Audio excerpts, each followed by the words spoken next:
I mean, longer term and fundamentally, I think the metals are more bullish than ever. Short term, i.e., in the last couple of months, there is disappointment and sentiment is pretty low right now for gold and silver, mainly because most people expect gold and silver to be a lot higher because of the war in the Middle East.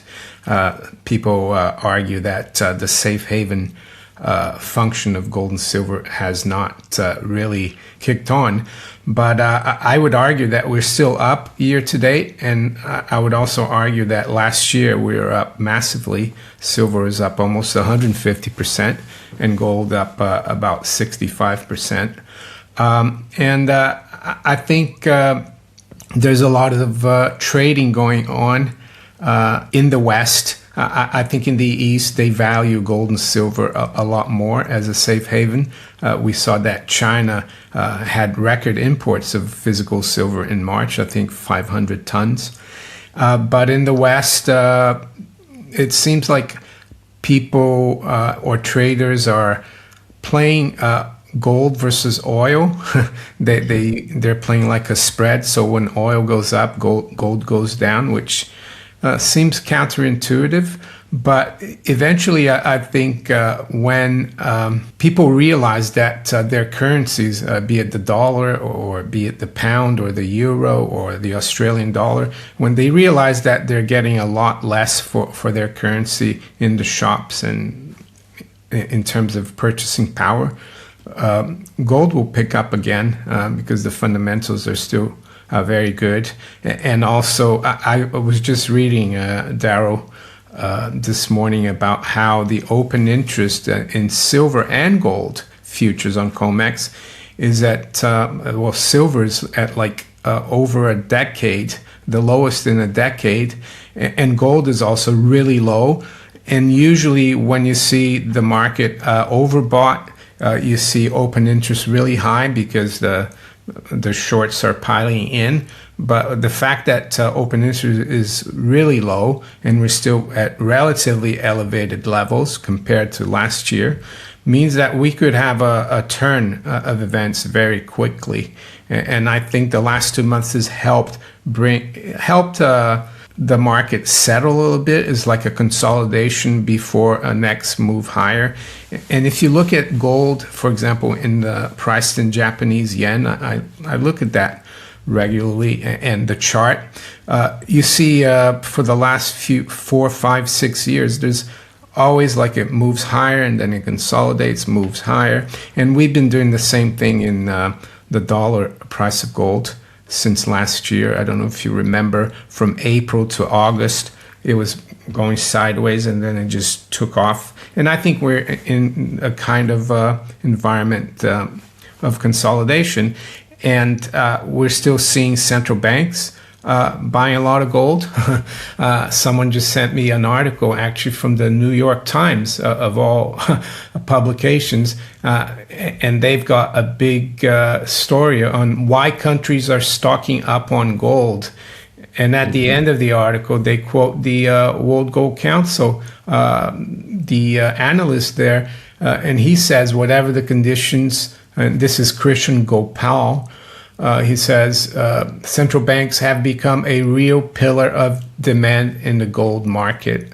So that's how I see it. And I think silver is, of course, the little brother or cousin of gold.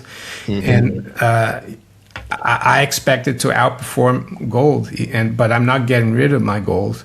It will outperform on the upside, just like it's underperformed from the correction at the end of January. And I've been following the bullion banks and what they think since 2002, when I started buying Krugerrands here in the UK. I was still working as a bond futures and options broker, but I always looked at what they said, the bullion banks, their forecasts. And from experience, to me, they always underestimate gold.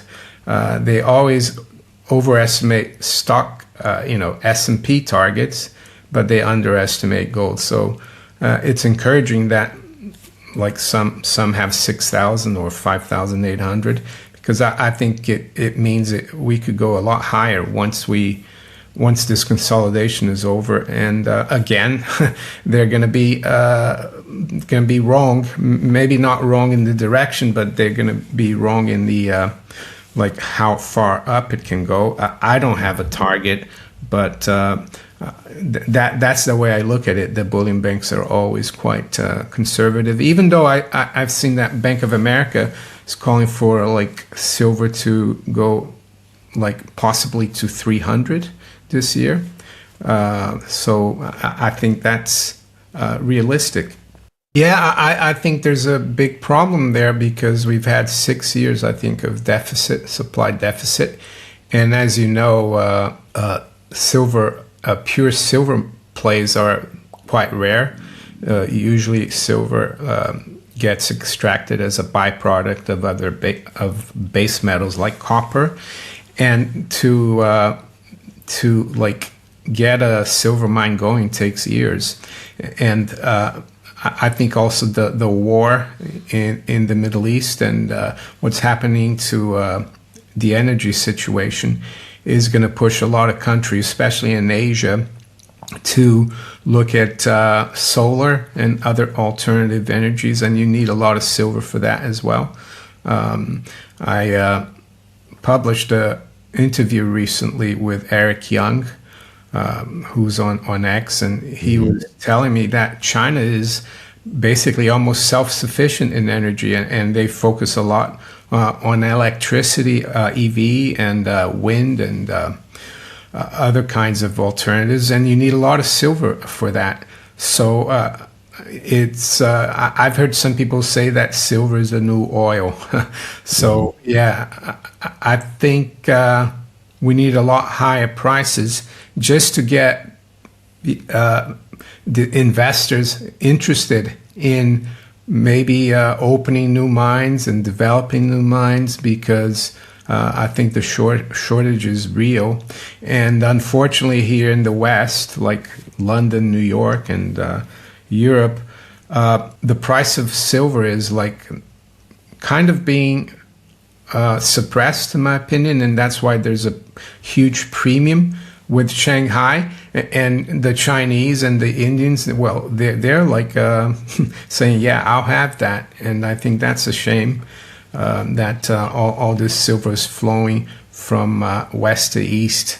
And but I think as well, this suppression of the price, this control of the paper price could be on its last legs, and maybe the drop in open interest to below 100,000 in silver futures means that not that is just bullish, but also that the COMEX, the paper market, is kind of a dying thing. Yeah, and I think the shorts.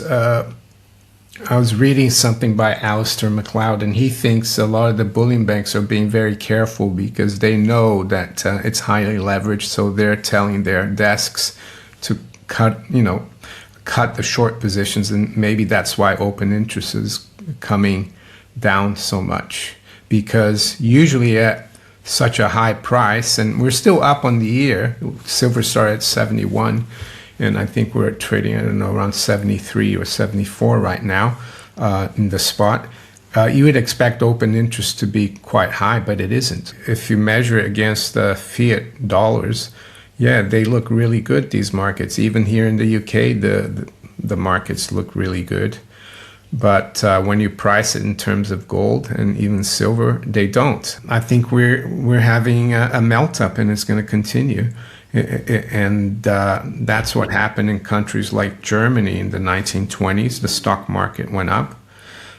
In Latin America in the 80s and 90s, and even Zimbabwe, the stock market did really well, because the more currency they have to manufacture out of thin air, the more the smart investor will want to get rid of that currency for productive assets. And there's a lot of those in the stock market. But ultimately, I think, the place to be, and if we And I think there's a good chance that we get like a hyperinflation. The best place to be is in gold and silver.